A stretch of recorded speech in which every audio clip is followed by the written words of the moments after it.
Welcome to Write Now Workshop Podcast, where you can write a book and change the world. I'm your host, Kitty Bucholtz, and this is episode 120, The Art of Asking by Amanda Palmer, an encouraging words episode coming to you on Sunday, January 6th, 2019. I just have to break in and say, if you're watching on YouTube and you're wondering, what happened? We went from incredibly boring white backgrounds to Christmas trees. Well, we cleaned over Christmas break because we were going to have a lot of people over, and cleaning meant taking all of my crap off the dining room table and out from under the dining room table and all the other places where I have piled all of my piles of papers and my computers and oh my gosh. And we shoved it all in my office because of that. That's what you do. At least if you're an American. I don't know what you do in other countries, but if you're an American, you shove everything into your bedroom or your office or something, and then you shut the door so that you can pretend that you have a nice clean house, which is, of course, clean wherever all your guests can see it. So, which means that I could not do my podcast recording for this episode or this past Thursday's episode in my office because there was no room. Everything was just in piles. And IKEA is not delivering all the bookcases that I ordered until a few days from now. So, here I am in the living room, and it has my Christmas tree in it, and it has John's Harry Potter stocking and my Little Mermaid stocking hanging in the window, and it's just making me really happy because I know we'll have to take down the Christmas tree soon, but it's just really nice. Okay, so starting out a new year, it's very exciting, right? It's both exciting and daunting because there's all of this year that you have that you can do amazing things and see amazing things and say amazing things and write amazing things. And also, you have an entire year that you could go screw it all up.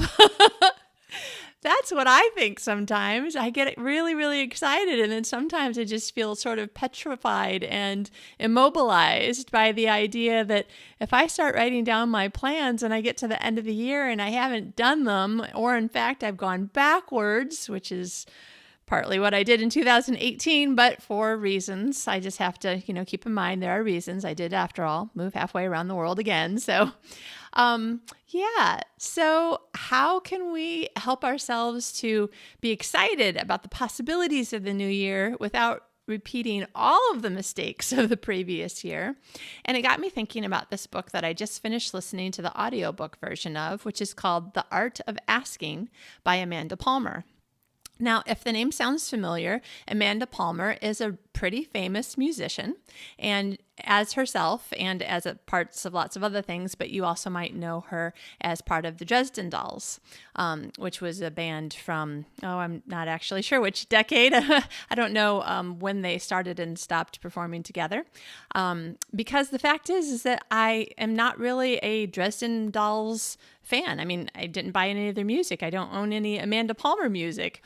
So I have no idea how I got started listening to this audiobook, but somehow I was searching for something on my Libby app, which is the app that I use to borrow audiobooks from the library. And this book came up and I listened to the clip and I was like, well, this is just really interesting. I just remembered what it was. Brené Brown did the foreword or introduction, one of those, to the book. And I was searching for Brené Brown books. So I started listening to the little 5-minute clip that they give you. And I'm like, okay, well, this is really interesting. I just want to hear more of it. Maybe I won't listen to the whole thing. Maybe I will. Yeah, I listened to the whole thing because it was really interesting. And in a way, it was Amanda talking about her life. But the title really does explain where all of the pieces of all of her stories come together, which is to say that so often we don't ask for what we want. We make assumptions that, of course, if I am standing here crying, I want you to leave me alone. Or we make a different assumption. Of course, if I am standing here crying, I want you to pretend that you don't see it so that I won't be embarrassed. Or maybe we're making the assumption, of course, if I'm standing here crying and you see me, of course you should come and hug me and ask me what's going on. The problem is that all of us might handle that situation, standing someplace crying while other people are around. We might handle it in a different way because we're different people, or in a different way because of different situations. So heaven forbid the people around you trying to figure out what exactly you want and how to know what to do. And then add in all of their own insecurities and the things that they are unsure of in life. So that is just like an example of kind of where this book was going. You need to tell people what you need, what you want, in a way that is, you want to be a kind and compassionate and nice person. You don't want to be demanding and arrogant and rude, but you need to communicate. That's the point. You need to communicate with other people. Now, we're writers. Amanda is a singer-songwriter, so also a writer, just does it differently, than you and I do if you are also writing long-form fiction or nonfiction. And if you're writing, if you're doing songwriting, you might really enjoy listening to Amanda's book. It's a really interesting book. But the point that I was taking from all of her stories are all the times when she was saying, and then it occurred to me, I need to ask. Or she was saying, and so I just asked my fans, but the music label got mad at me. Or I asked my fans, but other people were like, oh, how dare you ask your fans? You sound like you're somebody who's just like begging for, attention or money or sales or whatever. And as I'm like exploring with her because she reads her own book, which is very cool. So I'm exploring all of these thoughts and ideas and stuff with her, thinking about it in my situation, thinking about the difference between some writers who are really good at marketing and advertising and are telling people, here's my book. If you like this, you should buy it, versus other people who are like, oh my gosh, you should never ask somebody to buy your book. You should just write it, put it out there, let people decide on their own. Everybody's got different ways that they're comfortable, different ways that they're used to doing things. But have we really thought about it? Have we made a concerted effort to intentionally ask ourselves, are we even asking ourselves any good questions? Have we asked ourselves, what exactly do I want out of my life today, this month, this year? And when we're doing planning, of course, then we say, and what will I do to get it? Well, I'll do these steps and these steps and these steps. But what do we need to ask? Who do we need to ask things of? For instance, I am more convinced than ever that I need to be more myself than I have been with, let's just call them fans, readers, podcast listeners. Let's just call them fans because it's a word we all understand and use. So what if I were more open with my fans and I told them more about what's going on in my life instead of not emailing them for 7 months because I was going through burnout and I hadn't done my GDPR stuff on my website and I didn't know if I had anything positive to say and I didn't want to be, negative Nancy and just be whining and complaining about life when my life is so much better than other people's because I'm not starving and maybe that's just really overthinking it, or maybe it's just being afraid to ask, being afraid to share. So I guess what I want you to think about, if you would, as a word of encouragement to you, in order to make 2019 different from 2018, what are the things that you need to sit down and ask yourself that you're going to be more open and clear about asking other people? There was a point, I'm pretty sure it was 2018. Yeah, it was, because I remember where I was standing when I was like, listen. So I kind of jokingly, i.e. like in a laughing manner, but seriously, said something to my husband, John. I'm like, okay, you know what? I want 2 hugs a day. There's no reason why I can't have 2 hugs a day. I know we're busy, we run around a lot, we talk a lot, we laughed a lot, but I want like physical hugs, like you hug me and I hug you back. And not like you tickle me or, sit on the couch together. No, I want actual hugs because I really like hugs. And I don't know what it is about apparently, no, it's not cortisol. Is it cortisol? There's a particular chemical in your body that comes out when you get physically hugged. Apparently, I really like that chemical because whatever it is, I want more hugs.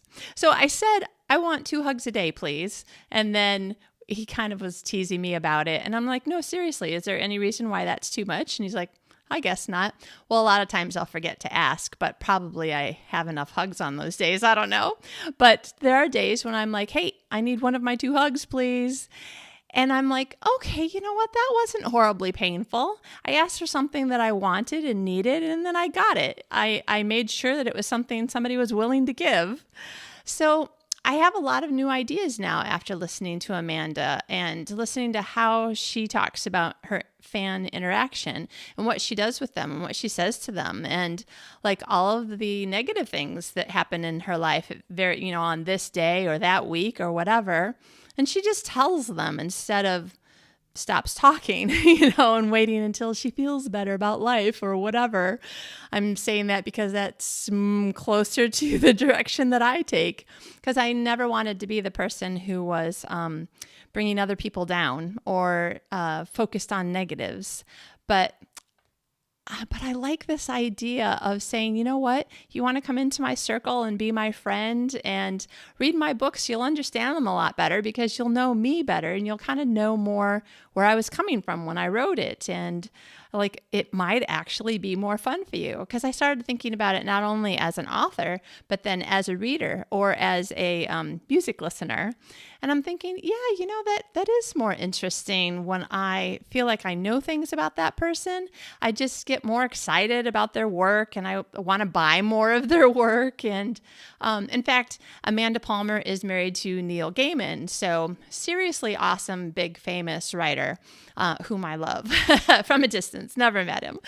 And just listening to little bits and pieces of their story together as she talks about it in her book, The Art of Asking. Just reminding you the name of it in case you're like, this is a good book. It sounds like I want to read it or listen to it.